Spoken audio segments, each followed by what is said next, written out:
Hi, welcome. So today we're talking about vibrato vibes, and particularly some of the perceptive elements involved with vibrato, which makes this kind of extra tricky. And in general, it's important to note that our um, our sort of mindset and nervous system is really involved with our vibrato production. And so we'll talk about some of the things that you can do to sort of play with that, but also just everything about vibrato in general. So please ask questions as we go, as always, and looking forward to it. So, one of the first things that I always talk about with vibrato is, first of all, what is it? Because this, you can throw out this term, but until you understand the sensation and the feeling involved and what it sounds like, you're going to be kind of lost. So it's vibrato, right, as opposed to rubato, different terms. And there's lots of terms like this that we can get kind of easily confused. So with vibrato, we're talking about the oscillation in our voice, and we'll talk about why that happens.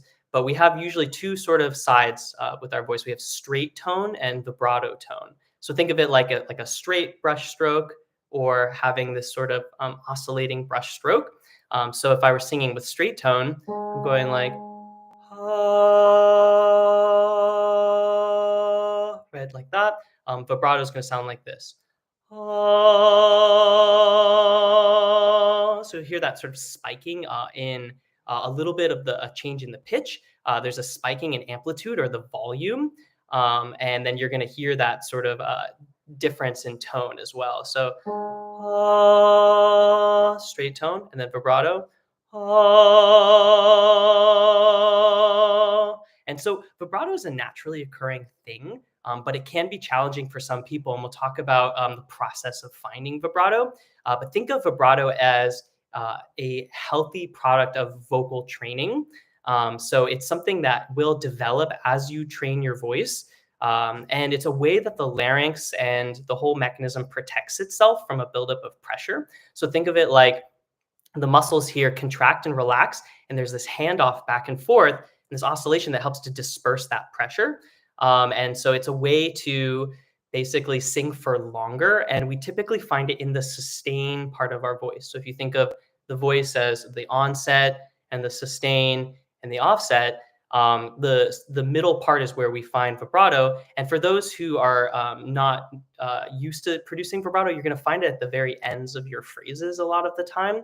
And we'll talk about why, because usually it's happening when you're not thinking about it as much, because it is very much an autonomic thing that happens. It's like the natural tremor point of your body. And so we have to learn how to relax or drop into vibrato. And this can be really frustrating and kind of tricky if it's something where you're used to only one kind of way that your voice sounds.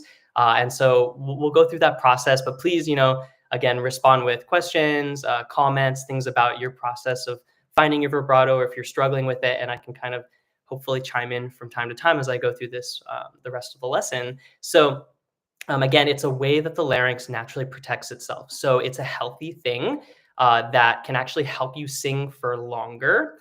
It often brings warmth into the sound and helps you make a bigger sound. So I'll talk about with like dynamics and like volume control. Vibrato is one of those important aspects of that. And it's just something that you can play with. So if you think about like, again, I like to use like sort of the painting analogy. If you only can do straight tone, you're missing a lot of options for some variability in your style and various things. And then there are certain genres that require more vibrato to sound authentic compared to others. And there are, of course, styles that require more straight tone. So for anybody, it's important that you can come on and off of your vibrato, not that you just produce it the entire time.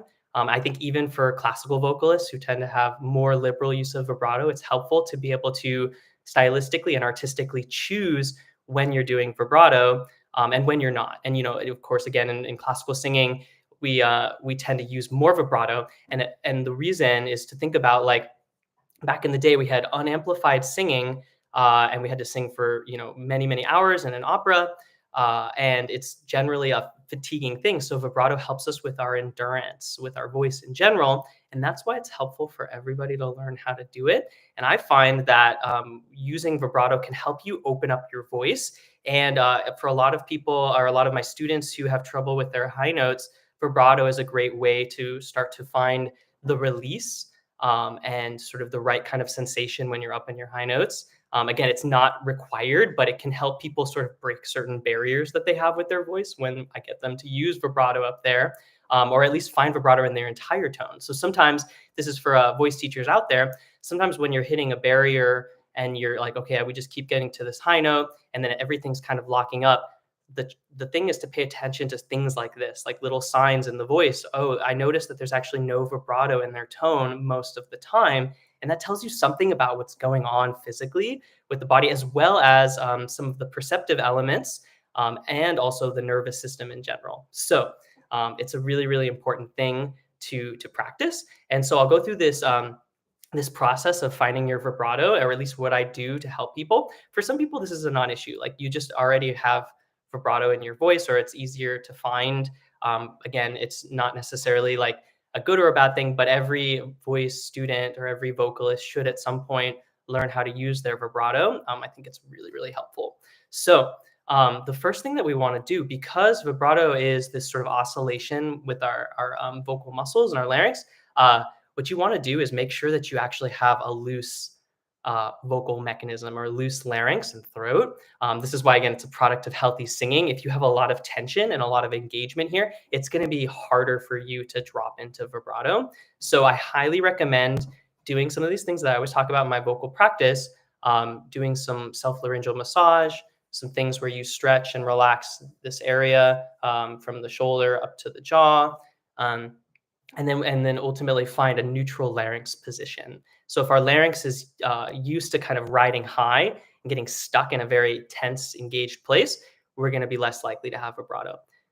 The same can be said with a very lowered or dropped larynx that's squeezed, but typically people find that by lowering or relaxing the larynx, that they actually find more vibrato.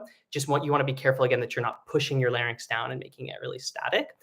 So first thing that you want to do is to just take some time to massage the muscles around your vocal mechanism, your shoulders. Use self-care tools, anything that helps you get in a relaxed state. And we'll talk about even the actual nervous system itself is important for vibrato, and it does change some things.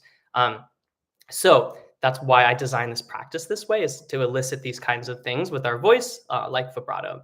So again, you want to do head rolls, things to just get comfortable. And then you want to try to do some gentle laryngeal massage. Now, be very careful about this. You do not want to move things around really intensely. And if it's a lot of rigidity, just start to notice that rigidity, right? You don't have to wrench at anything. But ultimately, when you start to do laryngeal massage and you move around the larynx itself, you'll notice that things like the jaw and the tongue have to relax. So you can't talk or sing while you do this. And I'm going to demonstrate. So I'm going to start to do a laryngeal massage. So,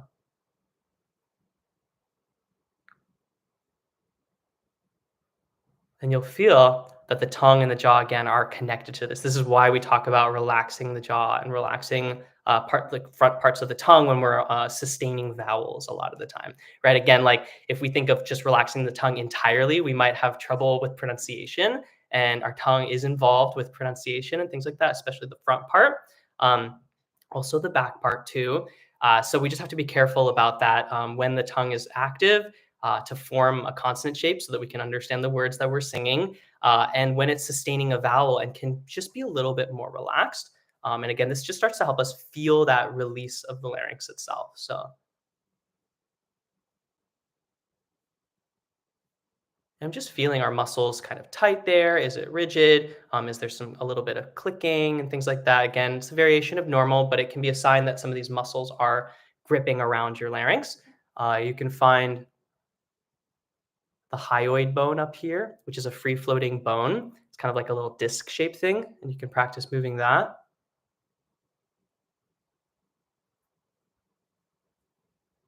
And often you'll find that the space between the larynx and the hyoid bone gets kind of tight. And that's something you want to be aware of as well. and just try to get it loose. And this is a great practice before you start singing anytime, and afterwards, just to give your throat a little bit of love. They're muscles, right? We're an athlete, and so by doing this, you're just helping with warm ups and cool downs, and making sure that you're not building up a lot of tension here. So again, very very important for vibrato. So I'm just going to do a little bit more,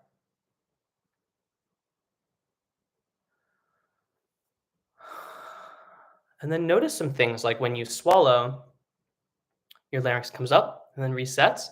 And then when I take in a breath, I can get my larynx to drop a little bit, just naturally. Again, we never want to force things too much, and people can definitely take this and overcompensate. And so I am always very conscientious about this concept of that the larynx just needs to be floating freely, and it can move up and down a little bit. We just don't want it to get stuck in position. I might massage the muscles around the larynx a little bit. And then ultimately, every time we take a breath is a chance to reset and get the larynx neutral. Same thing about swallowing. It's very helpful. It's funny when I realize this, like I'm like not swallowing a lot when I'm singing because you feel like I just got to keep everything in this perfect position. Um, Taking a moment to swallow actually helps to release the tension of the larynx a little bit and reset it and refresh it, just like what we do with our breath when we let go, allow it to fill up again. Everything needs this cycle with our body. So I highly recommend doing that kind of a thing. And then when you take your breath, this feeling of breathing in a vowel shape a little bit, where I'm never like pulling in air, I'm not like or anything like that, but instead just allowing my larynx to drop. Yeah, and again, don't freak out about the clicking thing. I remember a speech pathologist coming into our vocal pedagogy classes back in college and saying that that's a variation of normal. It's not like there's anything wrong with your larynx.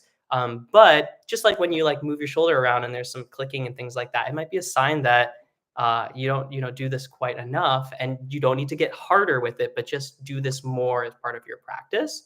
Um, and then this concept of before I start to take my breath,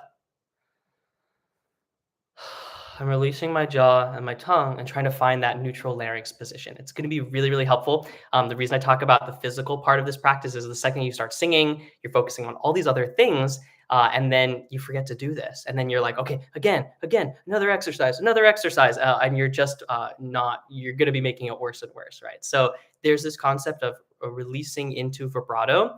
And what's so weird is once you get the ability to do this, it's almost like a thought that makes the difference, right? So I can be like, I'm going to sing straight tone. Ah, and I'm going to sing vibrato. Ah,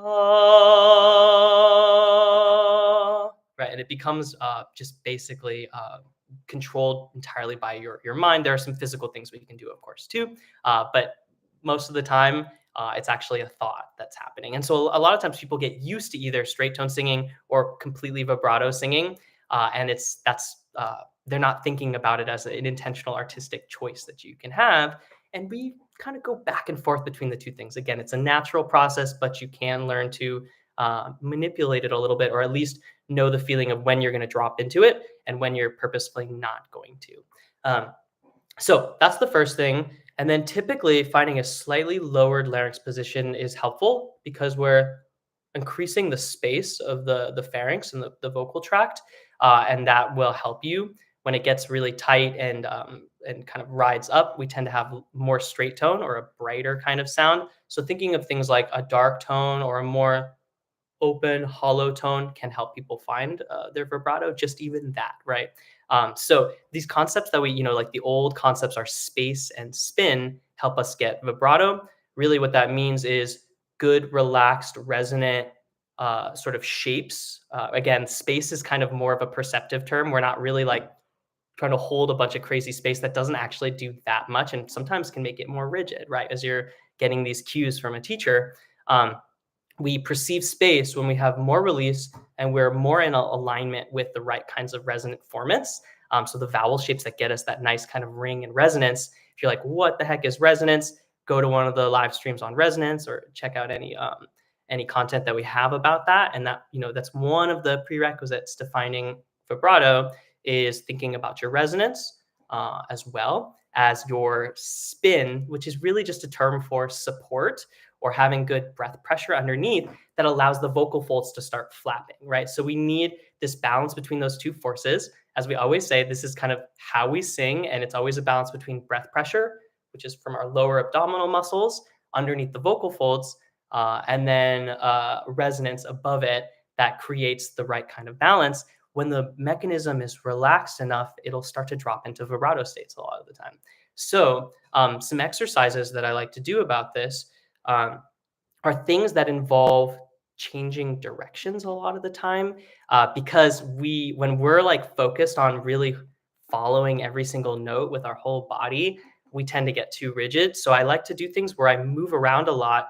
That allows the student to drop into vibrato without realizing it, and then I'll just often point it out to them. And sometimes you when you're early in this process, you don't even realize you're doing vibrato, and just having that awareness helps you start to build control. So it's a very weird thing, but you have to be aware of it when it's happening, and try to save the feeling. And then it becomes more of a mental cue that you can use to actually drop into vibrato.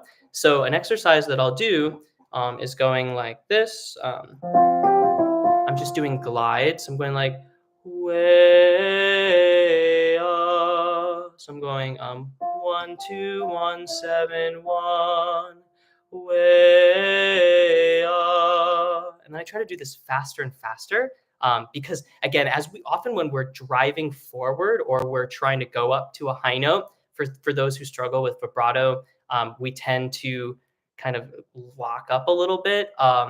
And then we're not actually able to relax our breath pressure, and that's where we get kind of stuck in the onset, right, where we're like way and I'm kind of pressing into it. That's going to make it sort of flatten out a little bit. So try to take the weight away and think about agility, actually. So taking this faster and faster, going like way you'll notice the first moment when you start singing that it's going to take a little bit of time, or there's like often a delay because people are trying to find stability, and they go like way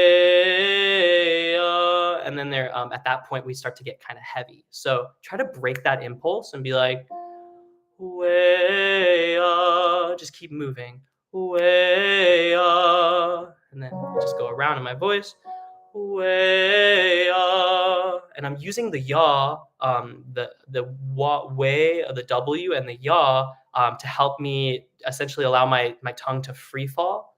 So it's that feeling of kind of dropping into the neutral larynx. So start with the breath that's neutral, going like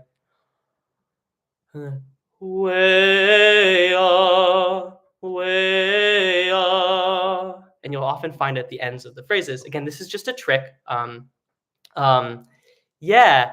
Yeah. This is kind of what I'm talking about is when we're in sort of ranges where we're maybe more likely to strain or kind of drive with our voice or press or push, different kinds of things like that. Then we tend to, the vibrato starts to kind of disappear. So what we ultimately want to do is find this in those places where it's super low and breathy and relaxed, right? Because that makes sense. Same thing with head voice, because if you're in your lower part of your head voice, it's a think of it as like this new register. It's like that's the lower part of it. So if you're comfortable getting into head voice, it's going to be more relaxed there, because that's not like in terms of that register, it's much higher up that we start to have to use more engagement with our breath support and things like that to create stability. So it's a lot easier in the lower parts of our voice. So it's often when we drop down the ends of our phrases that we tend to get our vibrato. And we'll talk about how we can start to find that as we drive forward. That's often harder for people when they're finding their vibrato. So you just want to be mindful of is there any lifting, anything where you're trying to manipulate with these muscles. So again, do this kind of exercise like way way on. You just try to go faster than you can consciously be comfortable with, right? So if you're following it with your mind and you're like way we tend to straighten it out. So there's this perceptive element. Go a little bit towards something where it's like I know the notes that I'm trying to get to, but then I allow my body to just go through the process, kind of try to take a back seat. This is again with my sort of consciousness, this active passive sort of thing that happens when we sing. Vibrato is often more in that sort of passive autonomic state. Again, it's a natural tremor point that when we're singing and we're releasing these muscles, they naturally start to drop into this in order to sustain sounds. So, way up, way up. Break that temptation to want to hold on to it. Way up, way up, way up, way up. And then notice if you start to get it on the back side. So that's one exercise. Um, the other thing that we can do is something which is a little wider. Sometimes those small steps are kind of hard because you're struggling with like matching the pitch of it and making sure that it you're getting the right sort of whole step half step relationship. So sometimes bigger things. So sometimes I'll do this one where I go yo yo yo yo yo, and I'm getting into that middle note. So yo yo yo yo yo. I go really fast around it, and you'll find as we're speeding up, we often actually go more towards straight tone. So it's really when I like land into the sustain, but I'm trying to get that agility in my voice. So again, that I'm not like following it so much. So if I'm like yo yo yo yo yo, it's gonna get stuck. But if I'm yo yo yo yo yo yo yo yo yo yo, and you can be messy with it. Again, I'm just trying to get this physical response. So if you're really trying to be careful about matching pitches and things like that, that might not help you in this case. There's a particular kind of personality type, or there's certain types of personalities that struggle with vibrato and releasing into it. It's just kind of interesting. I won't go too deep into that, but you can imagine or sort of extrapolate from there. Yo yo yo yo yo. Oh. So once you're starting to get that to happen, again, you could just do simple things. It could be like ya, wah, dropping into a low note. A quick note here, if you're someone who follows your pitch down in terms of with your breath support, you're like holding your support really tight. That's going to be a problem here. So remember, breath support engages as we go up in different registers, and then it relaxes as we go down. So you don't have to hold your belly out the entire time. That's not actually helpful. That's too rigid. So we think of it like you're riding a surfboard, right? So if I'm like, yeah, I'm engaging on the first note, yeah, and I try to relax on the last note. So yeah, yeah. Think of it kind of like a yawn or a sigh. Yeah. And each sort of spot's going to feel a little bit different. So I recommend doing that. Yeah, so that's sort of the game there. Now, another thing that you can do is essentially like practicing using like an SOVT. I recommend like the NG sound because it's more in the back, and we tend to get more vibrato when we think more space in the back or more of a back placed vowel, more covered. So you can use like vowel modification techniques to really help people find vibrato as well. We'll get into that, but an NG is kind of similar, but it's helping us make sure that we have some support connection. So if I'm like,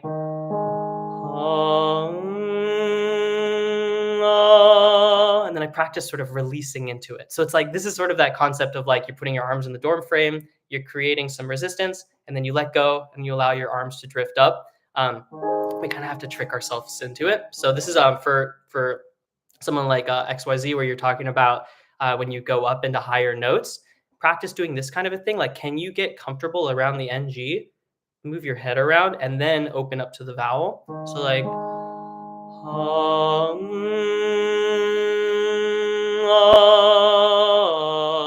and as you go higher, obviously this gets harder. So if I was like up here, like,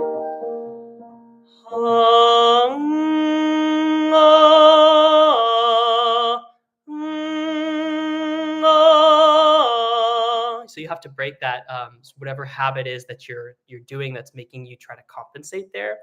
Again, support doesn't mean that we have to wrench our belly or thrust out or anything like that. It's actually more subtle than that. And it just has to be low and engaged so that we have flexibility here and support underneath the vocal folds. Otherwise, by reflex, our head kind of comes out like this. So I'll often do this one like the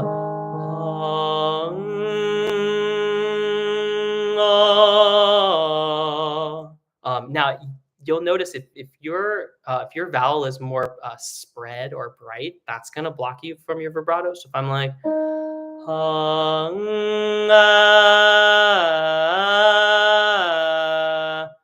that's going to usually be an issue. Again, you can make vibrato in all sorts of vowel shapes. I can be like, ah.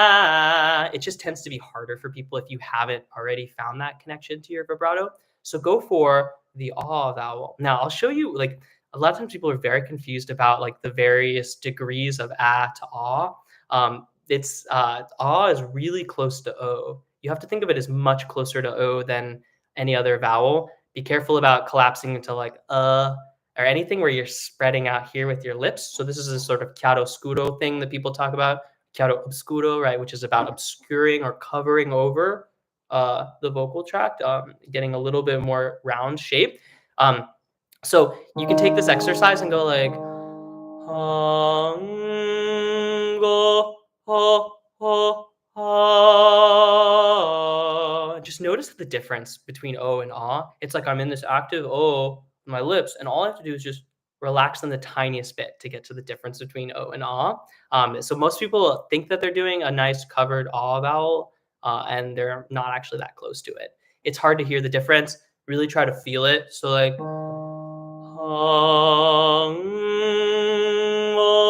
ho, ho, ah.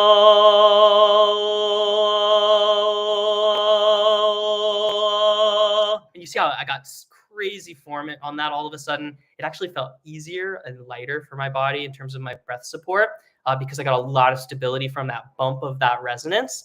And it's really, really close to the O vowel. So sometimes I do this, right? The like shh to show the O shape, right? Like it's just sort of like a physical cue. So if I'm like, oh,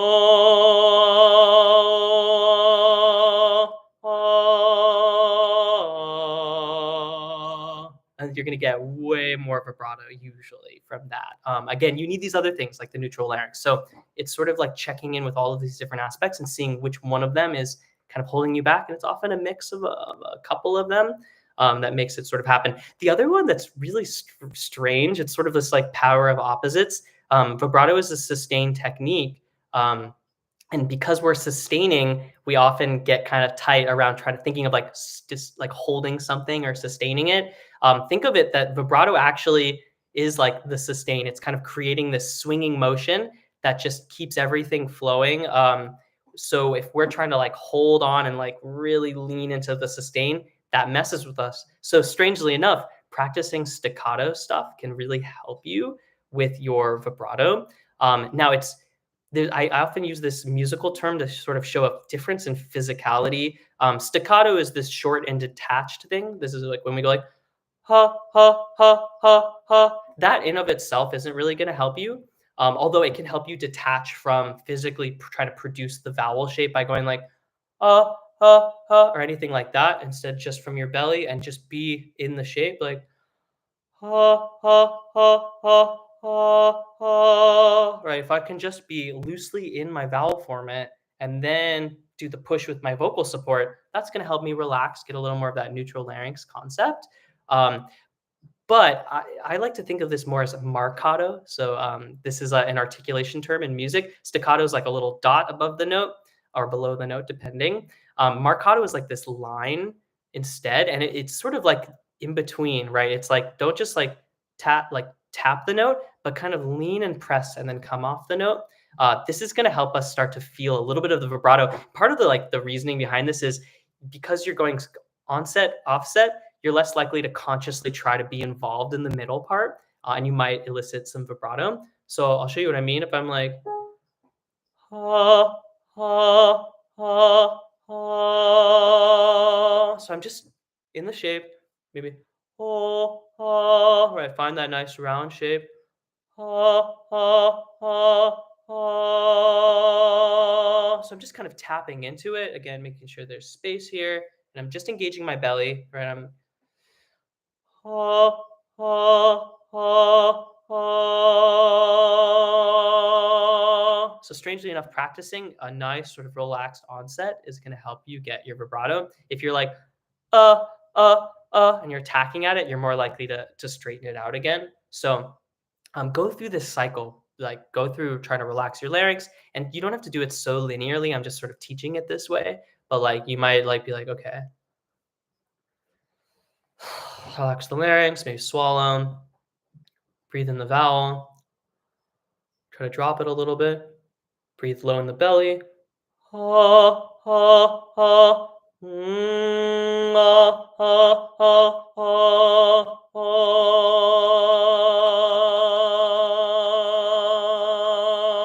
Once you have vibrato, see if you can just allow it to keep happening and move around it and release everything else. And again, this is going to start to actually help to open up your voice. And so that's sort of the first thing. And then like just like for XYZ, like what you're talking about when you're going up, see if once you've got your vibrato, see if you can just maintain it as you do like a siren or anything as you slide up. So if I'm like, ah, ah, ah, ah,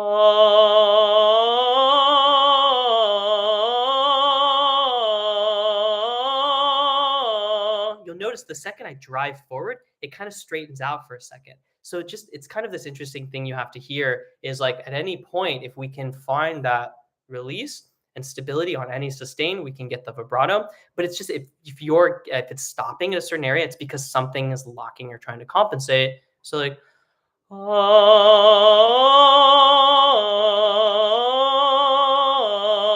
so that just means you have to work a little bit more on your support conditioning, finding good resonance and space and spin. But that's always a little bit harder. So you can do sort of like a hybrid of all of these exercises. Like I might go like,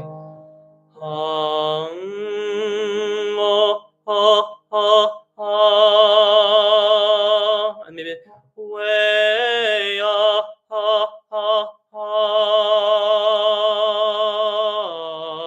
now, here's a funny thing too: is like we often think about vowels when we think of vibrato. This is sort of the danger of this concept of space. Like you must have open space to make it happen. It's more about the release. You can create vibrato with consonant shapes, right? I could be like, mm, mm. So just to show you that, right? So if you're doing this exercise and you're like, see if you can find it there even before you open up.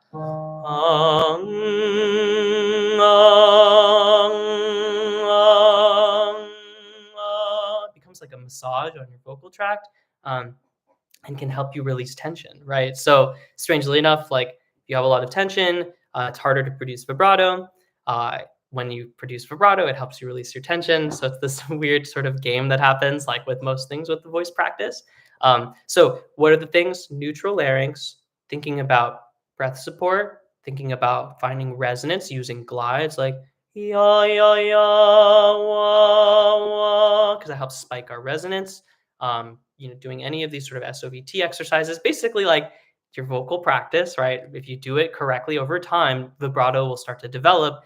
And as a teacher, I just like to point it out. It's like a phase, right? It's like, look, your voice is growing because there's a little bit of shimmer, right? A little bit of oscillation in the voice, and then it starts to happen more and more. And then you tune the student in on it. And of course, then the second they think about it, it starts to go away. And then you go over this concept about the perception of vibrato. So another thing to think about is like sometimes this gets particularly tricky. Like sometimes this works like a charm for students and they're like, whoa, mind blown, magic trick. Like that's incredible. Sometimes it takes a little extra work because the mind is really holding on to a certain sound of the voice. And this is when we have to be a little careful and a little use some extra strategies. So one thing is like if it's directly connected to your personality, our voice, right, the way that we sound, especially when we sing, like then you want to try to use character imitation. Like I'll be like, let's try some classical music. Let's listen to some singers. Let's try to imitate, right? There's a huge power in mirror neurons, right? Our ability to just imitate what we hear. So there's a lot of back and forth like that. But sometimes encouraging someone to do a character voice can help them, right? Like make your best opera voice, right? Whatever that is, take note of how it feels. That can actually be really helpful. So that's the other thing is, and also, obviously recording yourself so that you can hear when it happens. That can also be very helpful in the perceptive sort of nature of vibrato. Um, Now, let's talk about this is kind of what vibrato vibes. Like this is my typical vibrato thing that I'm talking about now, with a little bit towards perception. Let's talk a little bit more about this because there's some really fascinating things about vibrato that people are starting to study more. There was this study that came out like 3 years ago, I think like 2022. And hopefully there are more of these, but the study seems to suggest that different acoustic spaces changes the way that we use our vibrato. So this is maybe will help you understand all of this process from like a more scientific perspective. They're using trained vocalists and they're putting them in different spaces. And so when we talk about acoustic spaces, I'm going to simplify because there's a lot of like scientific terms that people will use that can kind of throw you off, make this really hard to process. Um, think of it like wet or reverberant spaces versus dry and less sort of supportive spaces, right? That feel like you sing and it just sort of dissipates. So what they found is that in really, really wet, reverberant spaces, people tend to use less vibrato because the space is supporting your voice, right? Also, in those spaces, it tends to get muddy, right? When we do vibrato, it's changing the pitch actually a little bit, right? So a really wide vibrato, it's like, you can actually hear like a change in the pitch more, but vibrato is usually going around the pitch that we're targeting, right? Like if I'm like hitting, this is also why if you're a vibrato singer and you use liberal vibrato, singing straight tones is going to really help you with your pitch. Like, can you just go like,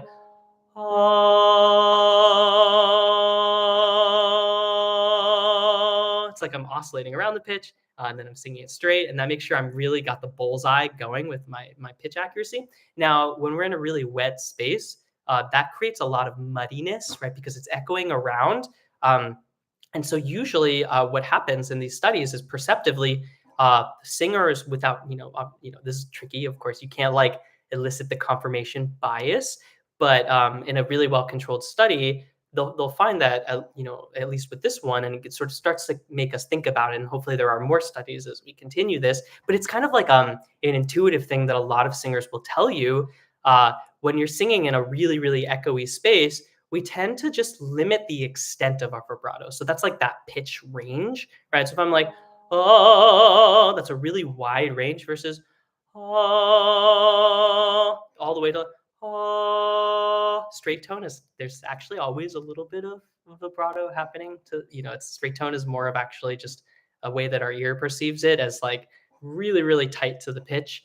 But we tend to go more towards that, which kind of is interesting if you think about like church singers or Gregorian chant singers, right? Things where you're in a long hallway, and they tend to go towards more straight tone because you can hear better, right? And you're getting more feedback, so you're working less hard. So vibrato happens often as well when, especially if you've already learned vibrato, when your voice is working a lot and it's trying to preserve itself, right? Again, it's a way that it protects itself. So you can also tell a lot about what's happening with your voice. If you're using a lot of vibrato, it actually can be a sign, especially if it's going towards a wobble, that you're maxing things out. There's something that's out of balance. So I hear a lot of what's happening in a voice sometimes with what's going on in the vibrato. And we'll talk a little bit about that too. There's some weird things we can do that aren't quite vibrato, but they often are associated with vibrato, which is just we'll get to that. It's again, there's always more. But the point being is when we have a really wet reverberant space and it's working for us, we tend to do vibrato less. Or it's not like we're going more towards straight tone, but at least the extent or the sort of wideness of the vibrato starts to reduce down. Now, on the flip side, what do you think? What's inversely related is when we have a dry space that we don't have a lot of that feedback in our ear. We actually tend to go more towards wider vibrato, and especially when the space doesn't have good supportive acoustics, which is kind of similar term to dryness, right?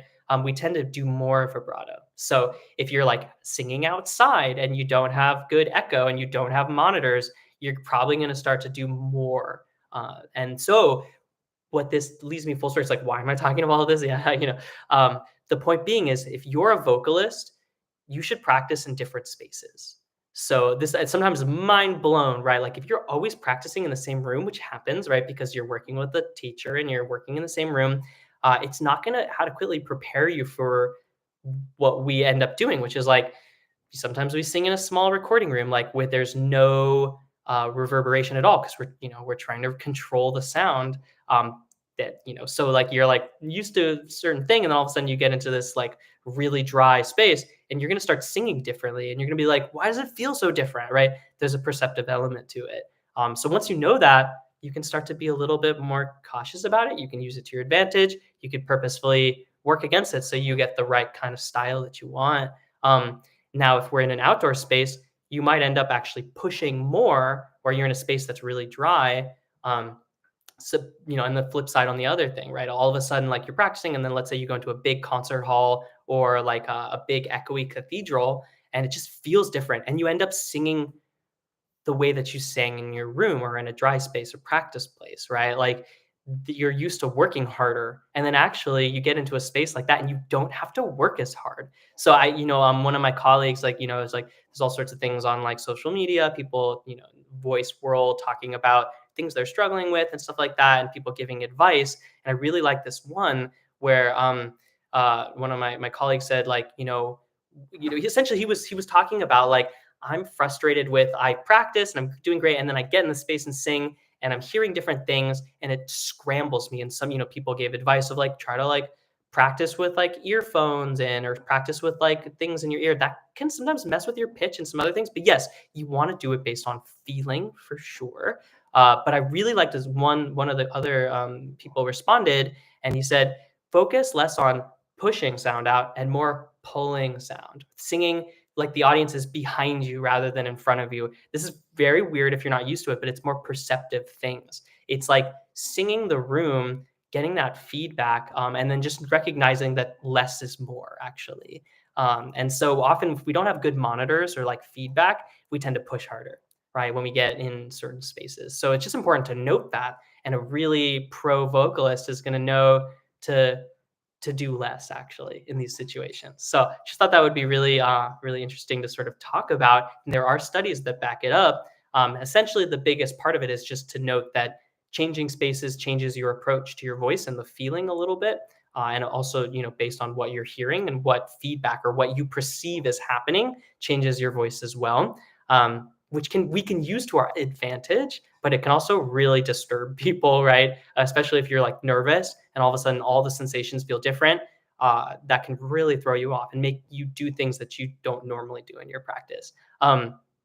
Yes, this is also why you sing better in the shower, because usually, like most bathroom spaces have more like ceramic or like tile, things like that, that create that echoey effect and more acoustics.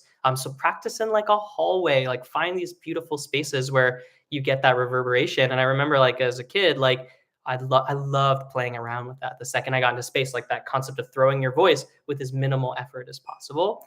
It's really, really helpful.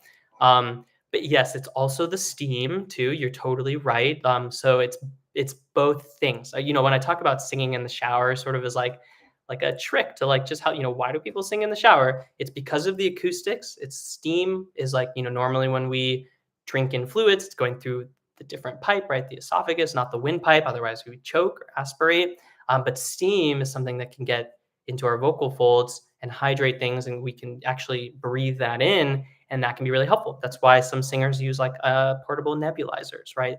They're using less hot steam. So hot can actually irritate a little bit, but when we get sort of just more aerosolized, like saline solution, it actually hydrates the vocal folds. So pro tip, if you're finding yourself dry, having allergies, you want to preserve your voice because you sing all the time, or you're on tour, on a plane, on bus rides, things like that, use these things. People do, colleagues who use them before every show, and it's really healthy and helpful for your voice. You don't have to buy the fancy singer ones. You can, but you can also just buy them for like asthma control, right? So they're all over the internet. The other thing is warm water, and we're relaxed in the shower, and we feel a little bit separate, a little bit more personal time. So there's also that, right? That helps. And that's part of that, like relaxing and finding a sort of more neutral position. So again, it's all of those things. That's why this is why I brought that up. And you're 100% right. It's but it's actually all of the aspects that not just one. It's not mutually exclusive. So that's why we end up singing in the shower. Maybe again, just a thought, but makes sense, right? So that's that thing. Now, there's this other thing too, which is like vibrato rate. So when we're talking about extent, we're talking about the wideness of the vibrato. If it goes too wide, we talk about like a wobble. Too fast, it's a flutter. Too is not a good word because it's just more showing that there's these options, right? Of wider versus more tight, right? We use these stylistically, like in R&B all the time, rock music, et cetera, et cetera. In classical music, we want to have a more even vibrato. Now, the rate is another thing that people will keep track of. I find this a little tricky to actually like perceive, but you can use like acoustical analysis and averages and all these weird fancy things to figure out the rate of your vibrato if you're like, if you want to go there, but like, I don't know if that's necessarily as helpful as people would think. Um, but essentially, it's just like how many times does your vibrato go through a period of up and down per second? So we actually measure it in hertz, just like also like pitches and things like that. But it's sort of a different thing. So oftentimes the typical vibrato rate is like 4.5 to 7 periods per second. So oscillations per second. So you can kind of hear this, right? If something is like the vibrato is lurching forward, or it's really, really tight or really wide, that can be an indicator of some things sometimes if you can't control it. But you can hear like an even vibrato. If I'm like, oh, do you hear that sort of like spike, spike, spike, spike, spike? It's like that little chirping sound, right? Like it's where the amplitude or the sort of volumes peaks, right? So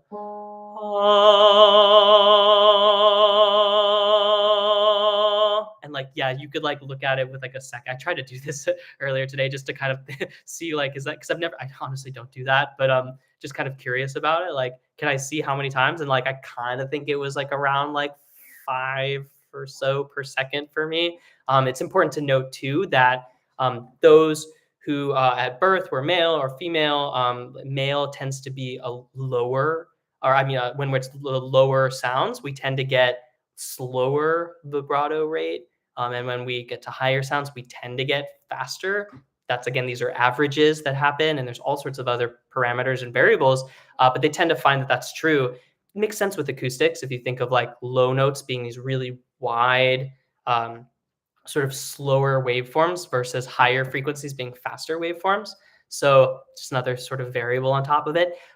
But what's interesting is that our vibrato rate has a lot to do with our nervous system. So you actually may find it doesn't like tend to fluctuate that much in the moment. We can't really consciously control it. Again, it's nervous system. But you may actually benefit if you find like people say like your vibrato is too fast, or it's too slow. You might benefit from either or practice of working your nervous system, which means like trying to find things that get you into a more relaxed place so that your vibrato can kind of slow down, like taking a nap, doing things that just help you get calm, and working with, performance anxiety can actually have an effect on the vibrato. And other way around, if it's like tends to be slow and wide, you might want to do some more sort of like energizing activities that kind of stimulate and get you a little, going a little bit more if you want to sort of do that. Just again, important to note. That's why this whole thing about nerves and kind of hacking your nervous system, your parasympathetic, is all connected to the voice. So just something to kind of food for thought with that. Now, there's some other things that I kind of wanted to talk about, which are interesting. We can sort of create fake vibrato sounds, and these often, if you're doing this in substitute of your vibrato, you might run into problems technically. Like I've heard all sorts of weird things like vibrato kind of going backwards, right? So normally like right? I switch the or sort of side. That's I'm using something that's not actually like the typical dropping into vibrato. And so I just kind of wanted to point this out that we can actually fool people's ears. And you can use this stylistically. Just again, caveat: be careful. Make sure you can actually find real vibrato first.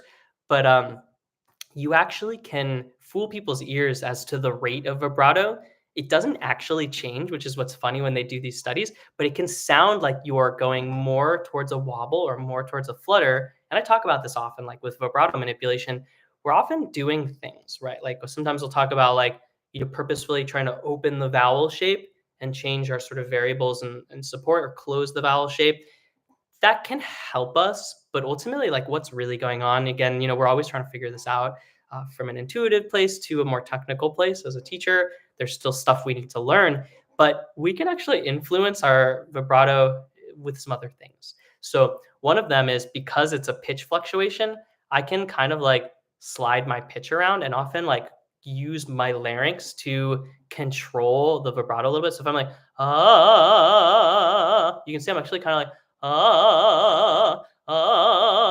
why, hey, right? So you can do these kinds of things where it feels like it kind of goes wider and then goes, kind of gets more into a flutter. This can be a really cool effect. You hear it all the time in like sort of R&B things and pop singers and stuff.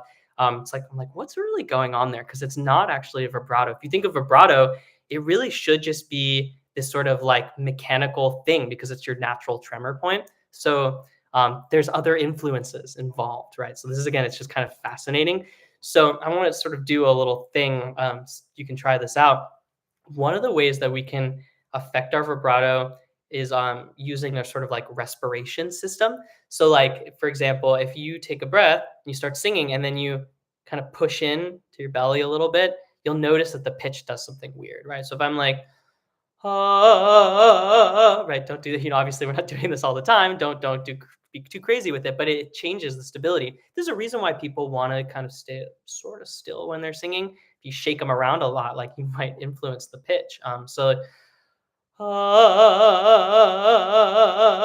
Right, that's changing it a little bit. Now, I don't have to do that manually with my hands, and I can do it pushing out, but I can be like, right, I'm kind of pulsing my support kind of in a weird, broad way that's not really necessarily how we do a good support technique. But you can actually influence your vibrato this way, or at least the perception of it, by being like, ah, ah, ah, right. It's that's sort of often where people start to get into these kinds of wobble things. But it's just interesting, right? Again, as a stylistic thing, we want to play with all the options. It's not necessarily harmful unless you're trying to do that all the time for your vibrato. Again, you want your larynx to naturally protect itself when it needs it. So learning that kind of the skill of vibrato is really, really important for your vocal health. This is a manipulation of the vibrato, so it's can be a problem, but you can also use it that way. So and then you can also think of literally just changing the pitch, like what I talked about with like the larynx moving a little bit, or like your concept of I'm kind of just manipulating it. There's sort of the two things are intricately connected, but it's a respiratory system. So like sometimes this is sort of funny, but this is not quite for vibrato, but it's sort of like an agility skill. Sometimes I'll joke about this, like for like Handel arias, or like a Bach thing or something, where it feels like someone's just playing the piano and they're like, you can go like, like, I'm not actually singing those notes really. I'm using my respiratory system to like, right? There's just weird things you can do with your voice. Again, it's sort of a similar thing. You can be like, and that's going to create instability ultimately, right? So this sometimes happens with people when they get older, right? They do this sort of like, and it's often actually has to do with the support being disconnected, and then trying to like thrust at the belly and kind of do this weird thing. And it will cause cracking, it will cause pitch inaccuracies and sort of undesirable tone. Often then we work on support connection stuff. And that doesn't mean just work harder with your belly. It means find better connection and try to find real vibrato. So again, can be a problem, can be something that people utilize stylistically. But that's actually me like pumping my belly a little bit more, or like that giggle technique, right? For the I can go like like so fast that it's not like humanly possible that way, but it sounds kind of silly, and it's ultimately a very small sound, right? Anyways, just thought that was kind of funny because sometimes we'll joke about that and be like, oh. So anyways, that's a thing, but you can use it the other way. You can be like, why, hey, hey, So I'm manipulating space and I'm doing all these other things to kind of play with my vibrato rate. So once you know you can control vibrato, you can start to sort of test this stuff out and understand what's happening. But I just wanted to point out that that's not actually vibrato. It's something else. And the science shows it. We're not actually changing the rate of our vibrato, actually. So we're, like real wobbles and real flutters have a lot to do with the nervous system thing that's slower and harder to change. Whereas we can kind of fool the ear a lot of the time. So um, that's sort of the concept here. Are there any questions? I know it's crazy how an hour flies by, but this is all about vibrato vibes. It's about the perception of your voice and how that can hold you back. It can help. It can change the way you use your vibrato.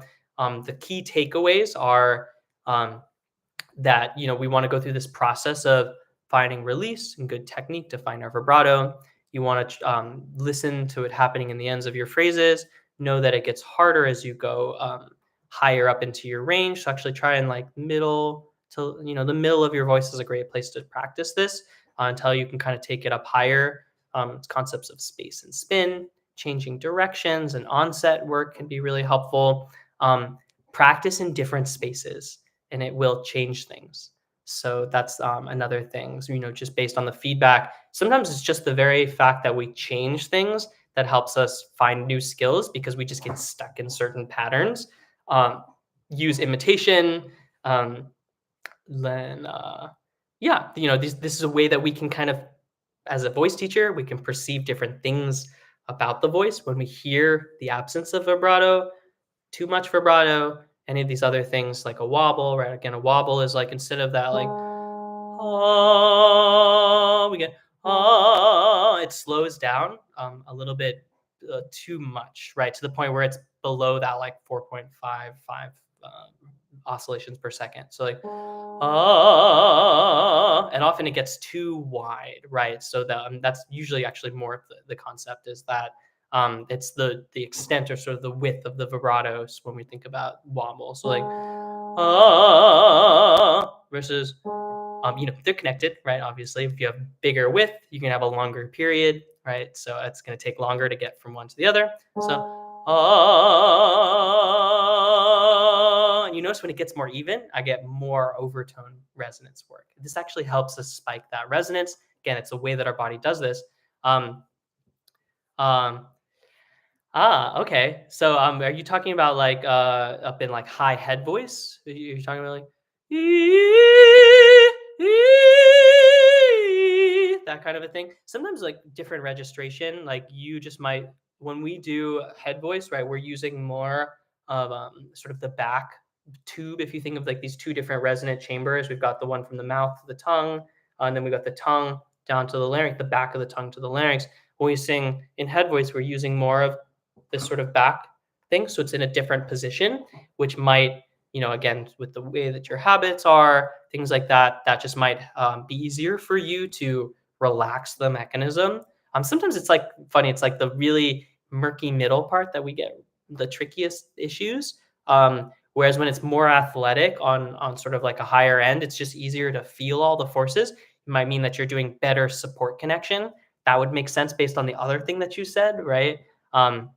So again, like the mixed middle area tends to be the hardest for us with tension issues because we have more options there. Whereas by the time you get up that high in head voice, there's one option. It's that, right? It's like, right. So that's it's easier to feel that connection, support connection. Again, this is why it's complicated because you can talk about these concepts and everyone might have a different reason for why something's working in one place versus the other. There's multiple variables involved, and it's so specific. So that's why, like, again, the whole reason for doing this is to explain the complexity of the voice, to help people with different tool sets, so that you can customize it to what's particular to your voice and your imbalances. That's why having a teacher is really helpful because they can use their intuition and their tools and skills to help you understand what's going on with your voice so you can make the appropriate types of changes in your practice and your performance, et cetera, et cetera.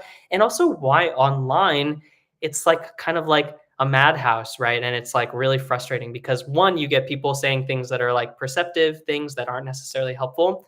And they're often using far reaching concepts that they try to apply to everything. And that doesn't necessarily help you. And sometimes is actually the wrong advice for certain singers. These are the red flags. Sometimes, like, yeah, there's just actually misinformation online.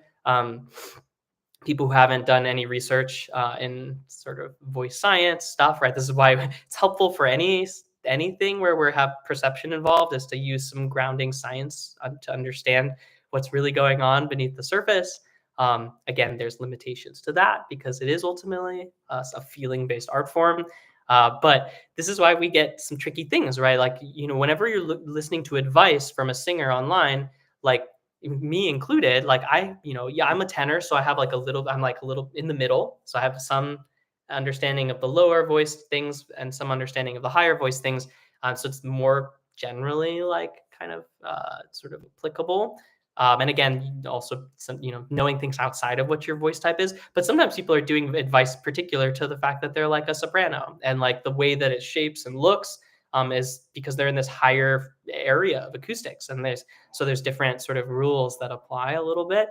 It's also why it's great to, like, if you're getting into more advanced singing, to like study with someone who sings your voice part can be really helpful. It's not always necessary. Like, again, anyone can teach basic voice stuff if you understand the principles from any voice type.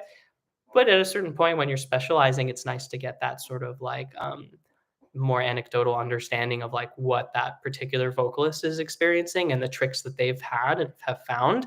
But yeah, if you're looking online at random stuff, you might be like totally like overwhelmed by the amount of information out there and conflicting information, right? And then it feels like it's all just like fake or something like that. And it's not. It's just that it's more complicated than people would like to say. That being said, singing is a natural, primitive experience. It's like, we can understand the mechanics of swimming in the most perfect way, but you can also learn to swim just by like by doing it, right? Maybe that's not the best analogy. Don't drown. But like running, walking, all these other things, right? It's just sort of that's nice. Walking to running, like speaking to kind of singing is a thing. Like there's it's something that we can naturally find and feel out sort of these forces if we're aware of it. But sometimes that works for people, and sometimes we get stuck, right? And so again, the point of a voice teacher is to help you speed up that process, understand what's going on, break those cycles, enable you to achieve your goals, right? So it can be really specific. Anyways, vibrato is a really important, helpful skill. I've have plenty of vocalists that I've seen who are like, "What are you talking about with vibrato?" So that's why we're doing all of this, and it's cool when you do the research, you realize that again, it's a mind-body connection thing. So learning how to drop into vibrato is very soothing on the nervous system, but we have to kind of do a little bit of work to get there first.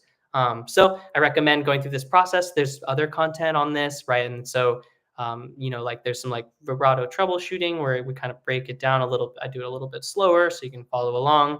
And then there's of course content on the website as well. And good luck with all of that. And hopefully that just gives you a new take on what's happening with your voice. And again, sort of the main takeaway for this one is practice in different spaces so that you're used to it, so it doesn't throw you off sensation wise when you're performing. I think that's really, really valuable advice. And it's something that, whether people specifically know it or not, professionals are constantly working with. And, again, it's different when you're singing into a mic, but even then we're adding in reverb or not, right? There's also when you're recording, the concept of sort of adding in reverb can help you change your perception of like the space that you're in. So sometimes when people do like recordings just on their phone and they're like, whoa, this is like terrible, right? And you're giving yourself sort of like, like you're messing with yourself a little bit, because like, yeah, that's kind of how it always sounds a little bit in sort of a dry recording outside or something like that. Put yourself in a place where you have more feedback, put it through like a software so you can get that feedback built into it. And all of a sudden it might relax how much you're pushing, right? So there's a thing, right? If you're using like GarageBand or something like that, you're recording your voice, put some reverb on, don't, if you do it too much, right, it might mess with you, but find that sweet spot and it'll actually help you sing with more ease. So you're less likely to sort of over sing in the recording studio or under sing in the recording studio. So, um, yeah, so hope you enjoyed. As always, thanks for being here and commenting and giving any sort of feedback or questions and things like that. I've got one more, and then yay, Camille is going to be back with some live streams, and we'll be going back and forth. So that's what I always recommend too: is get some advice from different teachers, and then through the combination of all of that, you'll get the right tools that you need. So looking forward to next week. I think I'm doing register blending, which is a very, very important and helpful concept, especially for contemporary music, but pretty much for everybody. XYZ, you should probably come to that one because that's going to help with relaxing that murky middle area so you can start to find some vibrato there. So highly recommend it. And as always, thanks for listening, and I will catch you all next time. All right, take care.